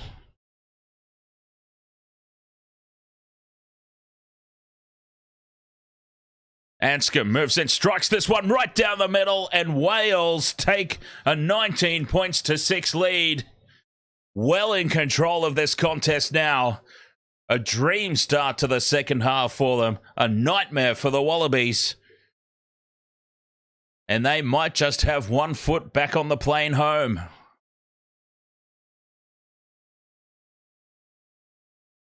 Donaldson gets us back underway. Wales secure the ball. Into contact. Davies organising the troops. Looking for the box kick. Clearance. Told to use it. This kick will be deep and uncontestable. And it is. Just inviting the Wallabies to run back at them. And it's Kellaway who almost makes a way through this solid Welsh defensive line that has held firm all night. Not a single try for the Wallabies. They haven't even looked like scoring one, to be honest. I think that's a fair statement. Would you agree? Now it's been intercepted by Davies, and he nearly gets away. Kellaway just holds on to the bootlaces. Oh, but he's read that like a book. Gareth Davies. And now Anscombe with the high kick. The bomb squad's out. But Marky Mark, he's taken in the air, and this is a relieving penalty for the Wallabies. Relief at the back there.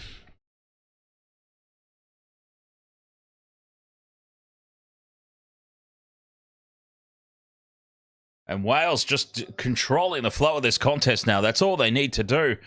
13 points in the clear. They can just put the ball down the other end of the field and say, hey, you run back at us. And that was silly from Josh Adams, giving away that penalty. But the Wallabies have been a shambles at line-out time, and that is no way straight. The Australian line-out has just fallen to pieces.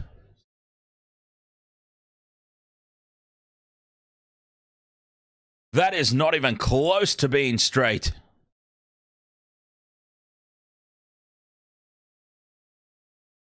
And this will be a scrum down now for Wales. Eddie Jones can't even bear to look. It looks like that headset's been through the wars.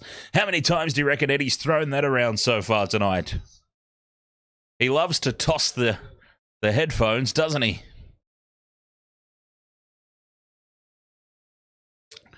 $19 points to 6. Australia's scrum has deserted them. Australia's line-out has completely deserted them. Let's see if they try and wheel it again, or if they just stand firm and drive this time. Yes, there's no wheel this time from the Wallabies, but look at Wales marching forward. And much like Fiji did the other night, just dominant at scrum time. Kick in behind. It doesn't sit up for Wales. It doesn't sit up. And it dribbles over the sideline. It'll be a throw into the line out for the Wallabies, but that's probably the last thing that they want right about now. The set piece has just fallen apart for Australia tonight. And this is now a pressure throw. 22 out from the line. Wales have got the throw. It's come off Australia. Well, there you go. Oh, it was a 50-22. I think it was a 50-22. And Wales have secured the line-out throw. Well, there you go. It's a 50-22. Wales get the line-out throw. I forget that that's even a rule. I honestly always forget that that's even a thing. And Wales secure the ball in midfield. 22 out from the Wallabies line. Just setting up the phases. Trying to draw in defenders. Looking for space to open up. Keeping it one out through the forwards here. 5 phases they've gone through now. Another pod set up to the left of the ruck. Davies falls over, trying to get into position. Now they release it to the backs. North breaks away from one. Swivels. Hooper's over the ball, but goes off his feet. Must release. Wales secure possession again. 8 phases now. Still in midfield. Just creeping closer. The kick in over the top. Is it going to sit up for Wales? It does. It's a try. It's a try for Wales. Nick Tompkins scores. The kick in over the top. Where was Andrew Kellaway? Where was the fullback for the Wallabies? Great vision from Wales to put this in. Nobody at the back. Where was Kellaway? Oh, Kellaway, don't tell me that's him. Andrew Kellaway was way out of position over on the left-hand wing. He seems to have forgotten where he's playing. Kellaway seems to have completely forgotten he's the fullback. And well spotted by Anscombe, perfectly placed. And Tompkins scores the try. And that will surely be it for Wales. 24 points to 6, the kick to come. Andrew Kellaway has just had unless there's been a change at halftime that I'm unaware of, I'm pretty sure that Kellaway is still the fullback. And he has just had a brain explosion of epic proportions there. Running out to the left-hand wing. And then realizing, sort of mid-play, realizing, holy crap, I'm the fullback. And that's what can happen when you play guys around multiple positions.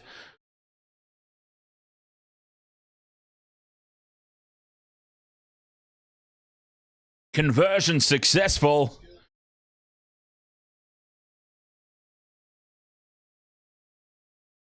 The conversion successful. And Wales have got this game well in control now. And poor Andrew Kellaway, that was such a brain fart.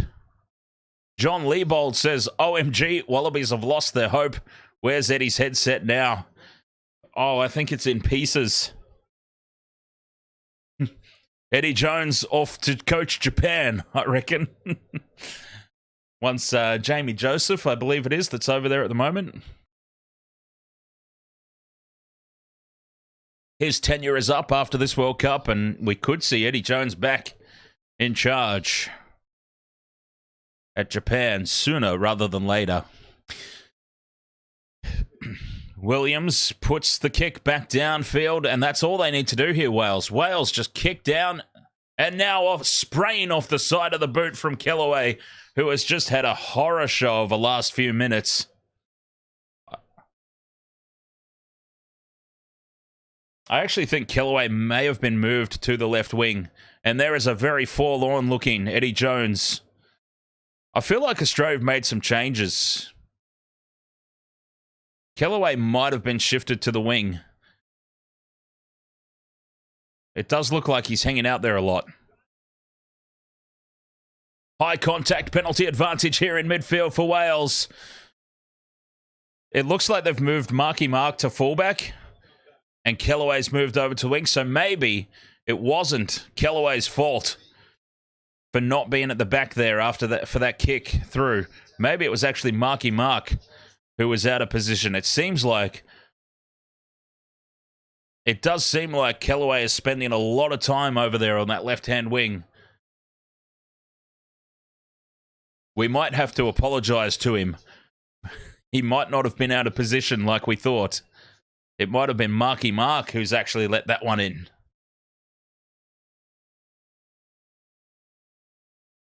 Penalty here to Wales, though, for a high shot. They are going to take the 3. They will take the 3 here, which I think is smart. It puts them beyond 3 converted tries. A 20-point lead at the moment. Make it 23. Get yourselves out beyond 3 converted tries. It makes sense at this stage. Shack of Hearts says Karevi probably lucky that's not more than a penalty.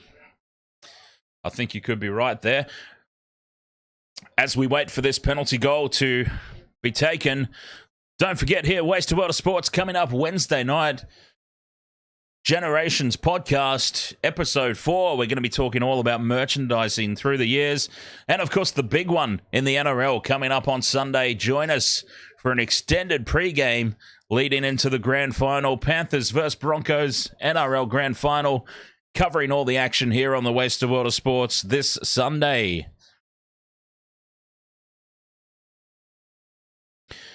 I'll also be doing a special members-only stream for the Dally M's. A Dally M preview and predictions show. Probably Tuesday night, that one. I might do that one Tuesday night, but we'll see. Channel members will get access to that link as soon as I release it. From right in front, Anscombe puts the 3. Wales are out now by more than 3 converted tries. And this game is well and truly theirs to lose from here. 29 points to 6. This is an absolute shellacking. And the Wallabies at this point absolutely dumped out of the World Cup. Securing the kickoff. No, it's scrappy at the back. They do come away with it. Wallabies there in numbers, but it's been knocked on by Australia from the kickoff. They can't believe it. Sideshow Bob can't believe it. And now here comes Johnny Farnham. Johnny Farnham onto the field to replace Ben Donaldson.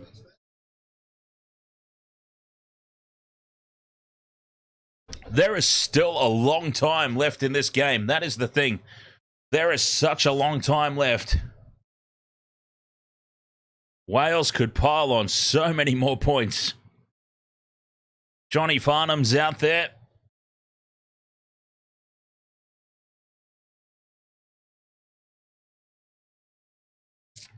A series of errors, says John Leibold. It certainly has been. The game just slowly but surely deteriorated for the Wallabies, didn't it? They started poorly defensively. A very simple try for Wales early on. But then Australia just slightly got themselves on top, momentum-wise. They were never on top on the scoreboard. But they just got themselves back into the game, and I thought slightly ahead. They were dominating territory and possession. And they just couldn't take advantage of it in any way. They never looked like scoring a try.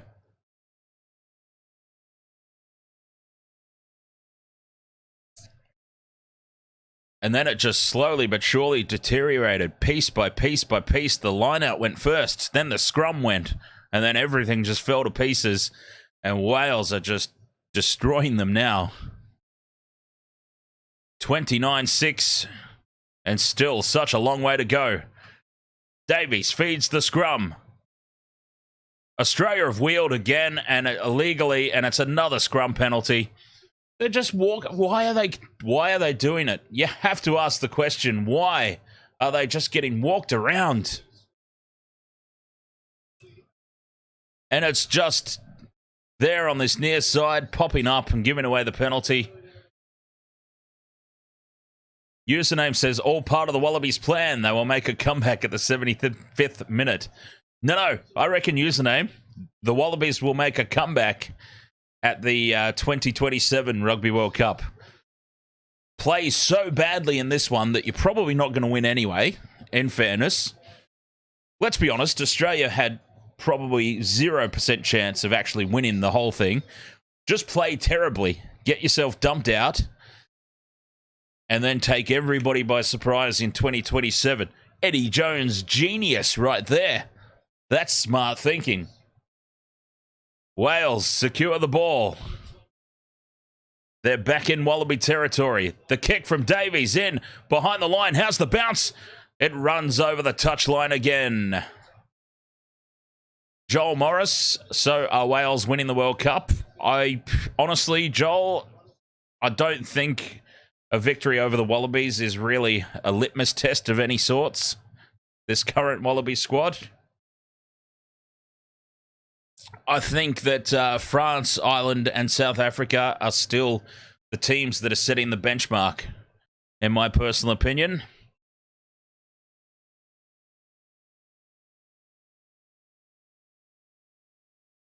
Wales could certainly run very deep into the competition, though, that's for sure.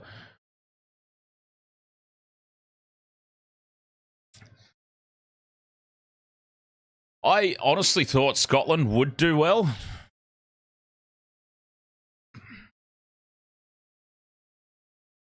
But they were far from convincing earlier against Tonga. I didn't stream that game, but I was watching it. And yeah, it was far from convincing for Scotland. I'm not too sure if that was their full strength team. Oh, straight through goes George North, just taken down. A try-saving effort by Johnny Farnham. And now space to the left. Here they go. Adams is away. Can't get the support. Can't get the offload. He's put a foot in touch. Yeah, I'm not sure if Scotland were under strength. Under strength Wasted World of Sports t-shirts now available. Gamer Mel, ahoy! Whoa. Are you just getting up for work, are you, Gamer Mel? P41N says All Blacks will knock Ireland out and then beat England in the semis and topple South Africa in the final. That's P41N's multi.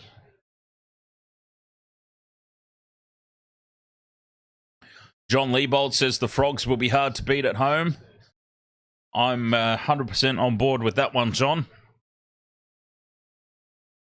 Username says Wales will likely meet Ireland in the semis. So that is likely where they'll finish. Working on your Is it your birthday, Gamer Mel? Oh, say it isn't so.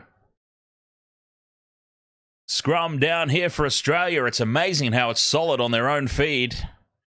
No wheeling on their own feed. Now Marky Mark in midfield. Stepping, dancing. Gets it back to the voice. Johnny Farnham. And Johnny Farnham's picked up and dumped in the tackle by Faletau. The Wallabies have abandoned the kicking game. Ball in hand is the order of the... Well, just as I say that, they put a kick up, straight up. And it comes down for Wales. That kick went all of 30 centimetres. And Wales now have it in great field position. Anscombe with the crossfield kick. It's bound to work at some point, but not this time. We come back for the penalty, though. And this will be another three-pointer if they want it. But I would say put this into the corner and set up a rolling maul and go for another try. That's what they need to do. Gamer Mel, it's your birthday. Well, that's fantastic, isn't it? Happy birthday to you. Hang on, I'm setting up something a little special for you here. Game of Mel. We've got the happy birthday rock. The happy birthday rock here. Yes! Happy birthday, Game of Mel. I know it's rude to ask a lady her age, but if you care to share it with us, happy birthday to you, nonetheless, Game of Mel. From me to you.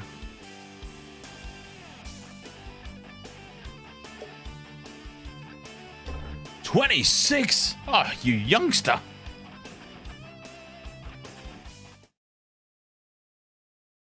They are taking the 3 here, Wales, to extend their lead 32 points to 6. It is just a slow and painful death now in the 2023 Rugby World Cup for the Wallabies. Oh, sorry, Mr. Ed's dead. I just accidentally paused the Discord. Andrew Kellaway comes for the field, so there officially goes my multi, which has no legs successful anyway, so bugger it. But there's still 20 minutes to go. Wallabies attempt a short kickoff, and it works out for them. Nick Frost has the ball. They're marching upfield here, Australia. Too little, too late. Shack of Hearts says taking the 3 en masse, whilst boring to watch, is pretty efficient as a strategy. Personally, Shack of Hearts, I don't find it boring at all. It's what I've always loved about rugby union, is the difference in strategies. All the different ways that you can go about winning the game. Yeah, sorry, Mr. Ed's dead. That was my bad. When I was putting the party music on, I accidentally covered up the screen. My bad.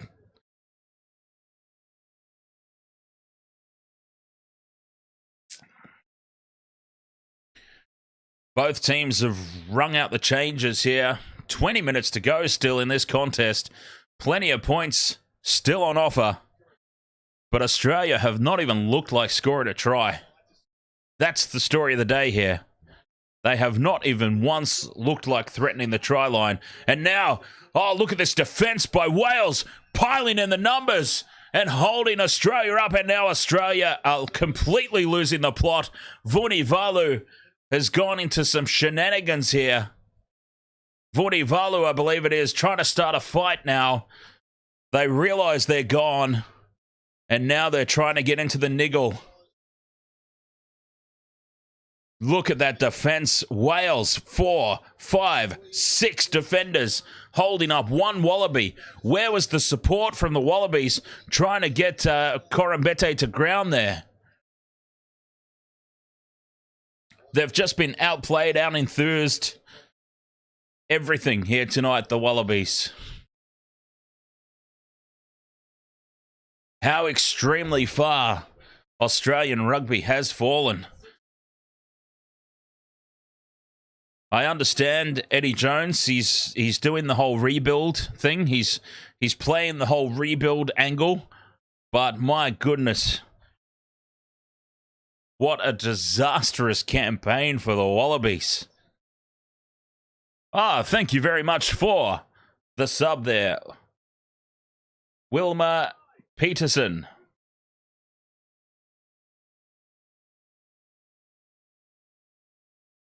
That's what they're saying, username. Yeah, catch you later, Gamer Mel. Happy birthday. I'm going to organize. Hey, now, Liam Williams thought he spots a gap. Joel Morris says, how many games have Australia won? Just the one. They defeated Georgia.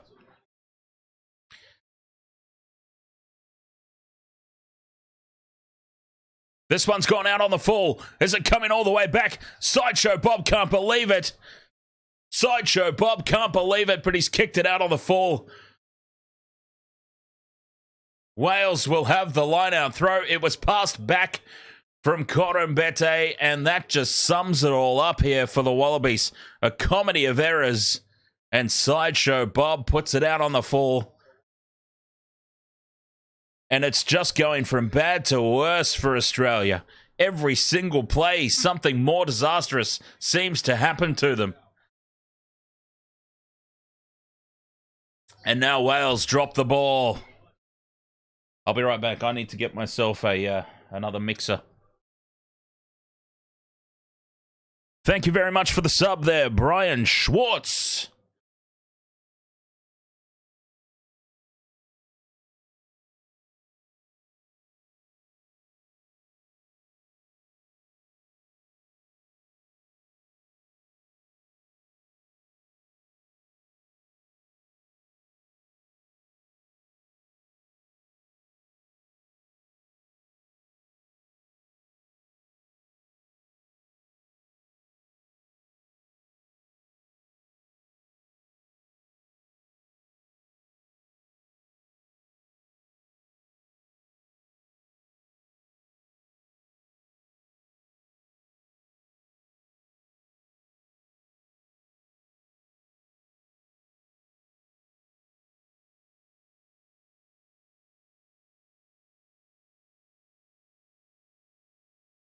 Sorry about that.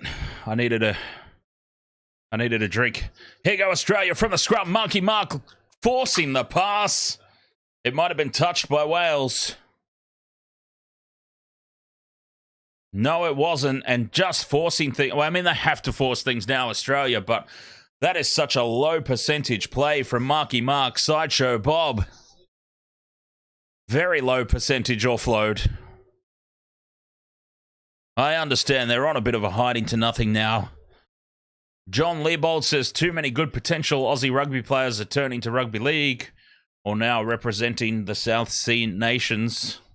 That's exactly it. You know what it reminds me of, John? Not in a penalty advantage now for Wales.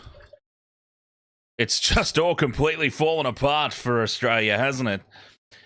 You know what it kind of reminds me of, in a way, not directly, but sort of a similar kind of pathway, is how the West Indies have fallen away in cricket. The once powerhouse West Indians, because all their big, like the popularity of the NBA in the Caribbean, and all the big fast bowlers that used to wreak havoc decided that they wanted to play basketball. That's kind of what it feels like, just how Australian rugby has just fallen to pieces. Robert Pusey, this stinks of corruption. Australia have never been this bad. Something definitely isn't right here. Well, I think, Robert, the Northern Hemisphere teams have just improved. The Pacific Island teams have improved to a state that Australia just hasn't been able to keep up with.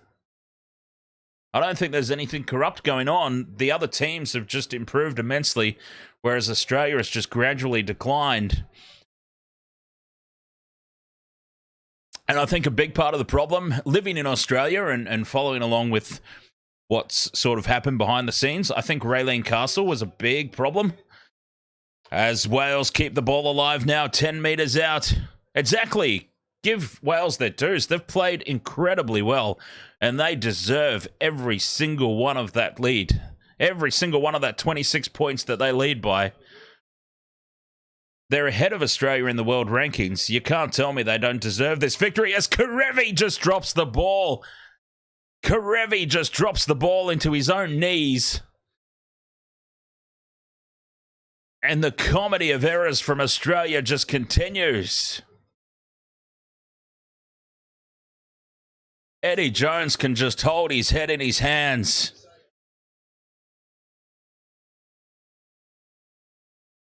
But I think a big part of the decline to Australian rugby started with Raylene Castle.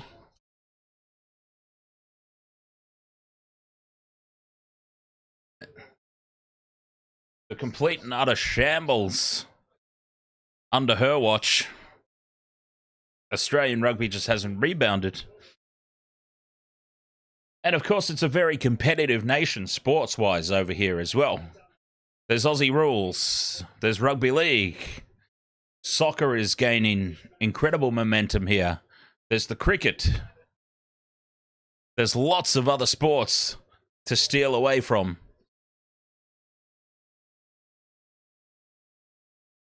"13 minutes to go here. And as I was saying, all the other teams have just improved. The other teams have just improved so much.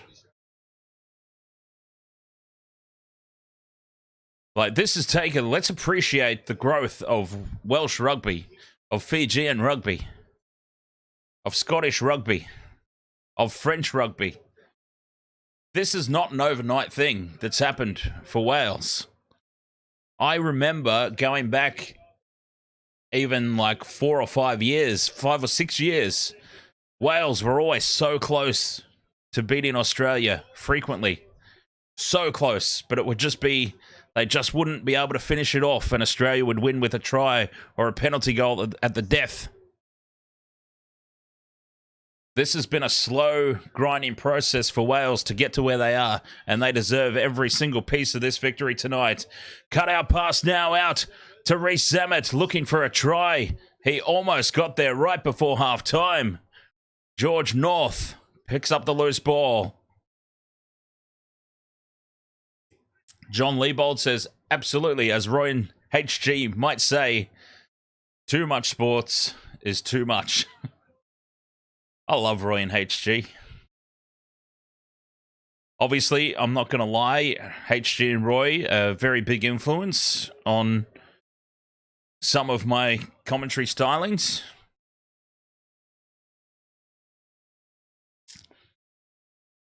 Pretty much just the nickname part.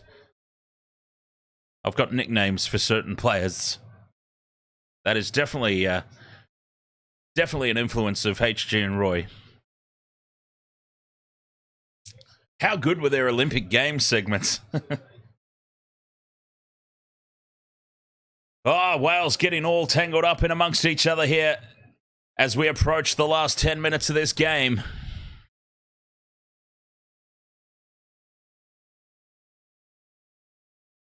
Oh, that's not Vunivalu, is it? Yes, it is, Vunivalu.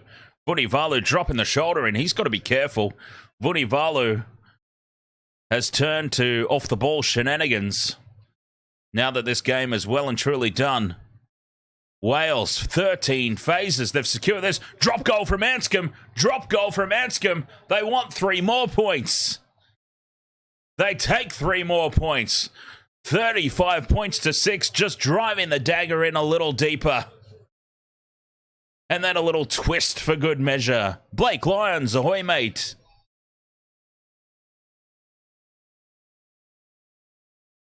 "13 phases, and then a drop goal. The ultimate insult. And Australia even further behind. And now lost forward from Vunivalu from the kickoff. And it will be a scrum down for Wales. And Wales have been so dominant at scrum time. Expect a penalty here. A scrum penalty would certainly not be unexpected.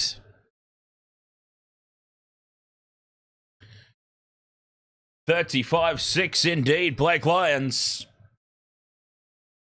Wales absolutely dominant.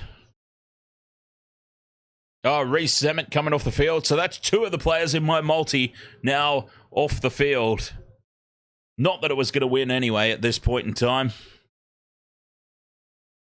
Shack of Hearts says, tactically, this game has been near flawless from Wales. It really has been. They've just kicked Australia to death, basically. Kick Australia down their end of the field and say, have at it. Run back at us.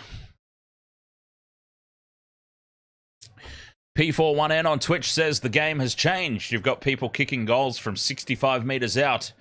So when you're playing a team who has a kicker like that, your game changes. Free kick now at scrum time. That's unsurprising. Wales have just dominated the Wallaby scrum. They've dominated the Wallabies set piece in general.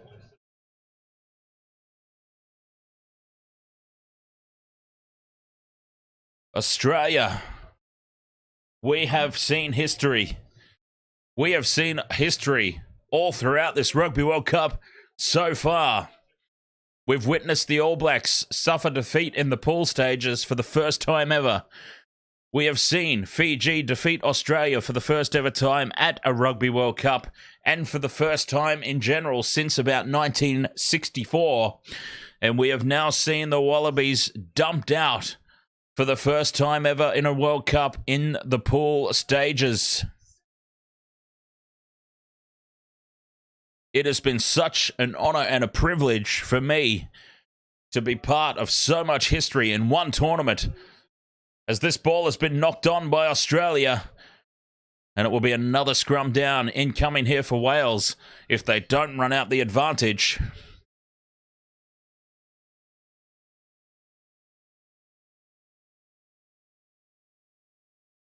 Setting up the box kick here, Williams. Puts it high. This will be contestable. They're racing through here, Wales. Vunivalu loses it forward, and Wales win the ball back on halfway. Oh, it's been a dominant display. It has been an absolute dominant display. And Karevian is now giving away a penalty.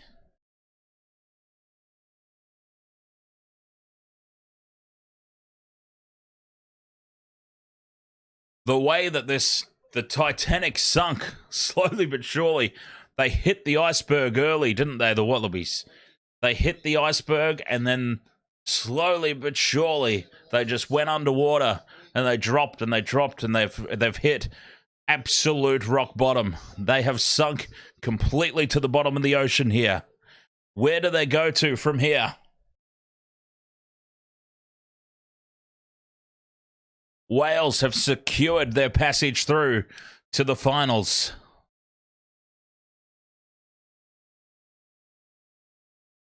Short line out throw goes to the front. And they just got crossed over there, caught up amongst themselves. But it's all rather irrelevant at this point in time. Penalty to the Wallabies. 6 minutes to go. Johnny Farnham puts it into touch. Can they get a consolation try? John Leibold says the Aussie press will be in mourning tomorrow. The GPS schools are not producing any players. That's the thing. Like John talking about rugby in Australia and pathways and whatnot is like when I was at school, which is a long time ago, but when I was in school, we didn't even have rugby union as an option. Like, if we wanted to play footy, we had to play rugby league.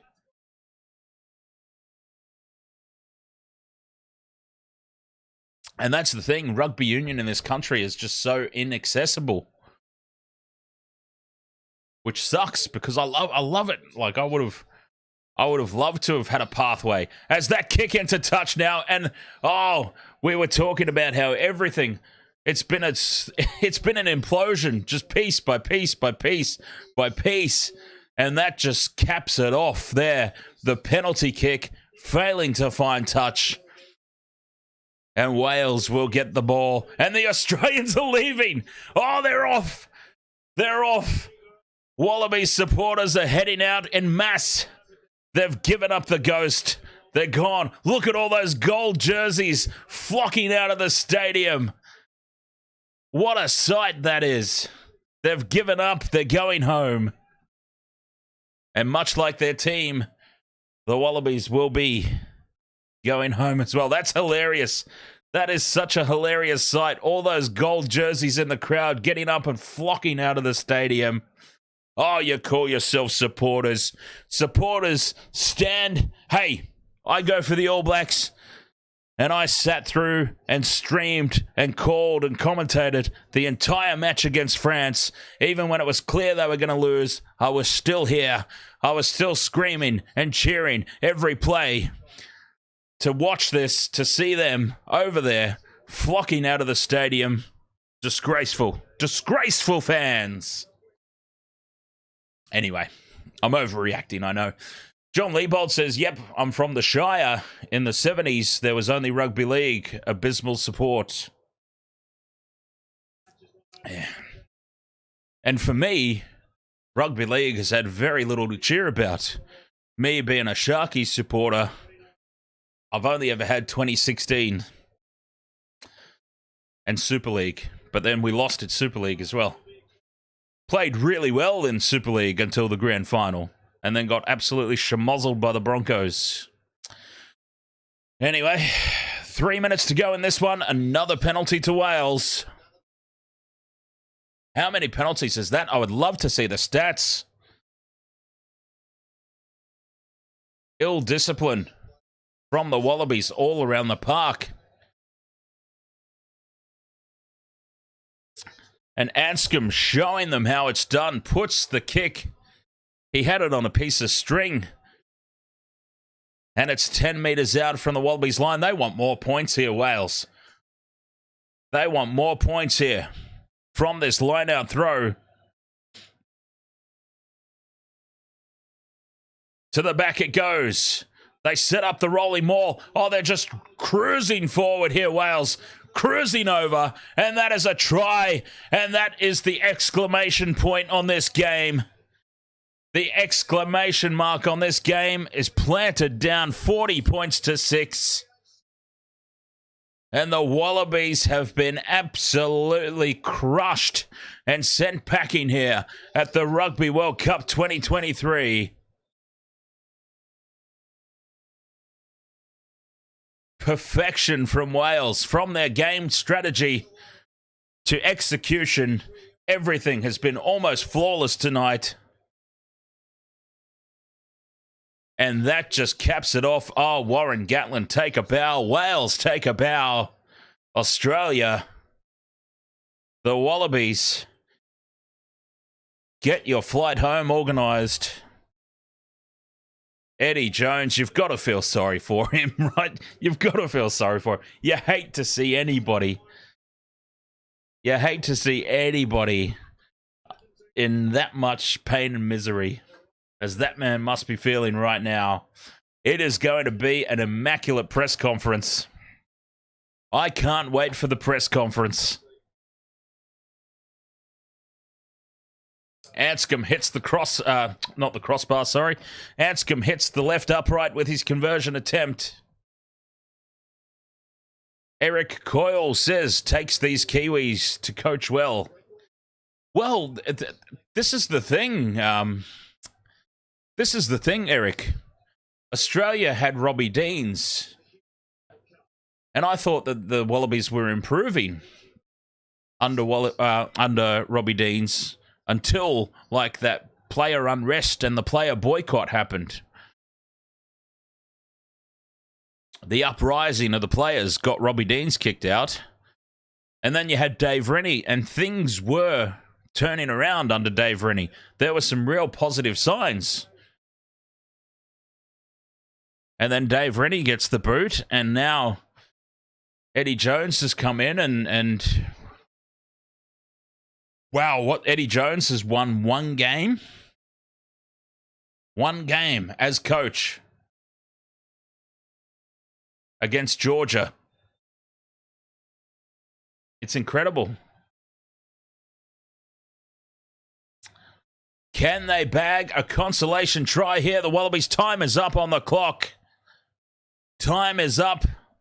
They win the line-out throw. It goes back to Nick White. Crash ball here from Vunivalu.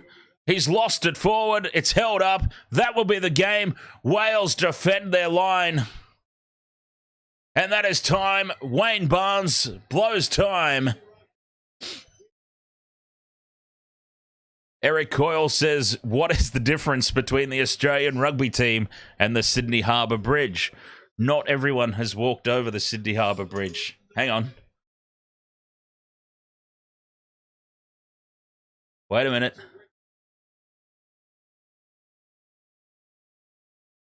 Wait a minute.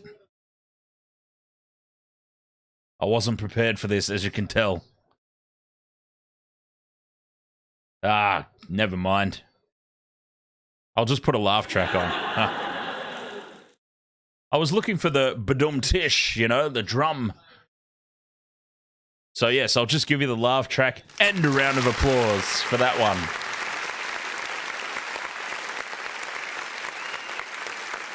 Okay, that's a very long round of... Surely there's a badum tish. Okay, let's not start that again. 40 points to 6. What an absolute annihilation here. Wales over the Wallabies. The Wallabies done. Michael Hooper. Michael Hooper stands there in the commentary box. Not out on the field. James Horwell also there in the commentary box looking extremely deflated. Celebration from the Welsh fans in the crowd. They're dancing, they're screaming, they're singing. They put in a monster effort here tonight. A masterclass from Wales, it must be said. An absolute masterclass in controlling territory, controlling possession, controlling a game. 40 points to 6. Wow. Wales secure their passage through. They are guaranteed now to finish on top of the pool. And a showdown awaits them. Let's have a look, actually. Let's quickly run through where things are now placed in Pool C. If we can find this easily enough.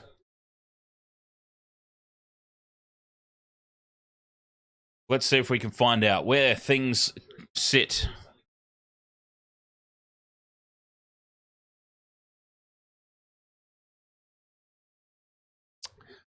So,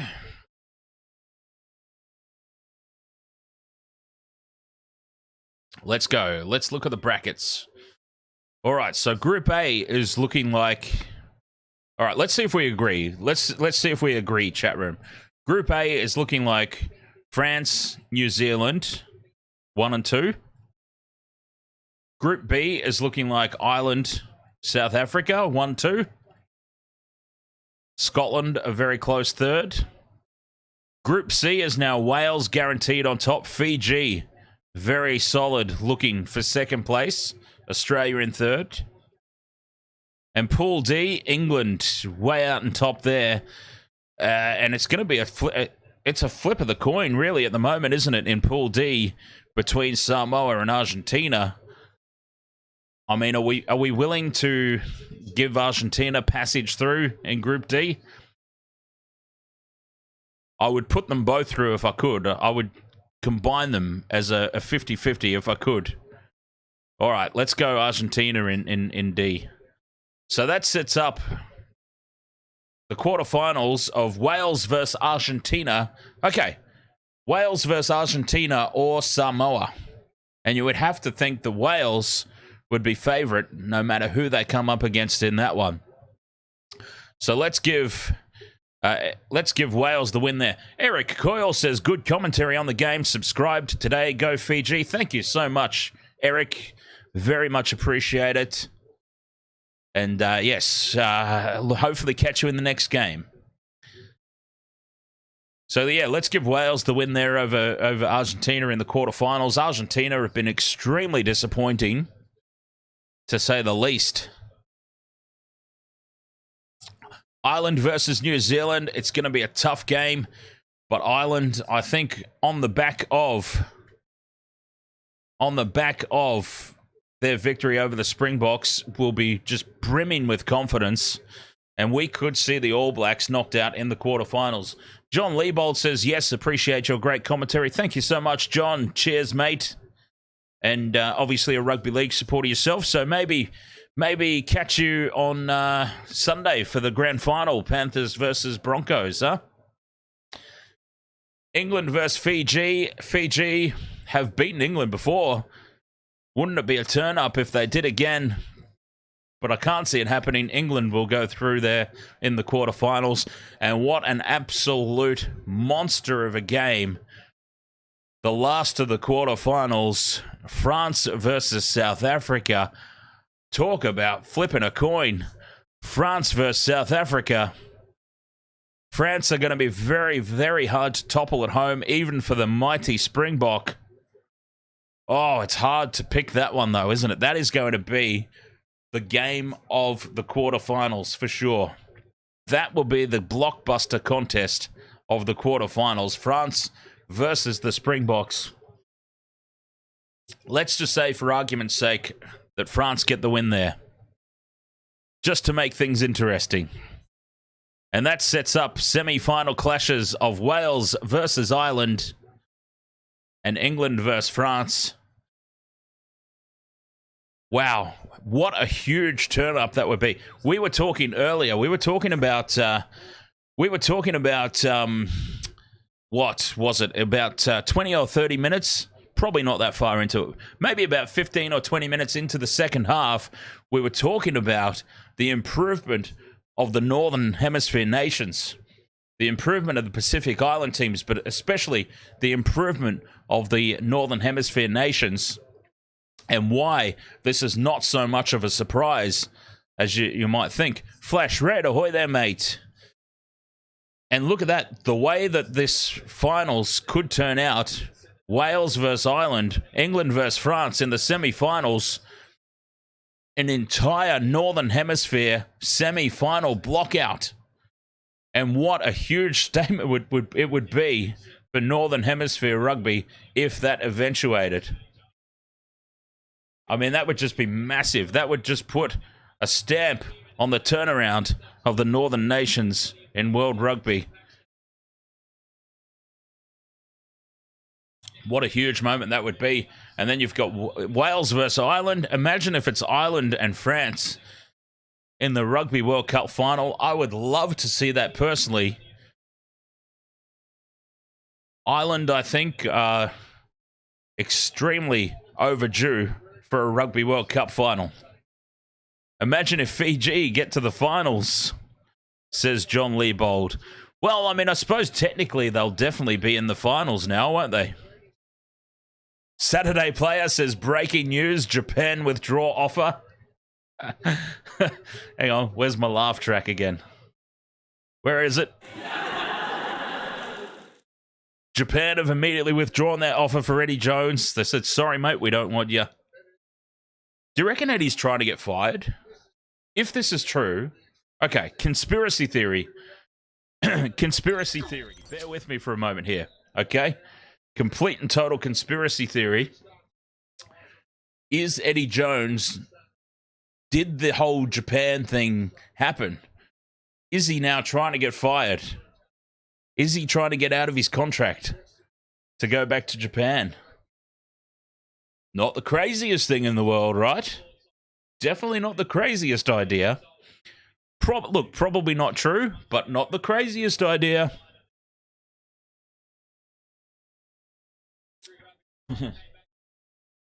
All right, Wasted World of Sports, thank you so much for your company. I appreciate it. As always, it's always a good time. It's always fantastic to be part of a little bit of history. Another fabulous game to cover, although it was very lopsided. Demolition job here. 40 points to 6. Wales have knocked Australia out, most likely, of the Rugby World Cup for 2023. And maybe, as we were just discussing, maybe just knocked Eddie Jones all the way over to Japan. Okay, I'll try that again. Maybe, just maybe, knocked Eddie Jones all the way over to Japan. All right, there we go. I made sense that time. Thank you so much for your company as always. Coming up tomorrow night, NRL Dally M preview prediction show. Wednesday night, Generations podcast. And then, of course, another big weekend of sports coming up. Capped off Sunday. The NRL Grand Final. Penrith Panthers, Brisbane Broncos. Links are up on the channel already for those of you who are interested in jumping on board and joining us for that. Other than that, I'll catch you guys next time. I've got to go get ready for work. It's now 7 a.m. and I've got to start work in like an hour. So thank you very much. I'll catch you guys next time. Until then, cheers. Yes.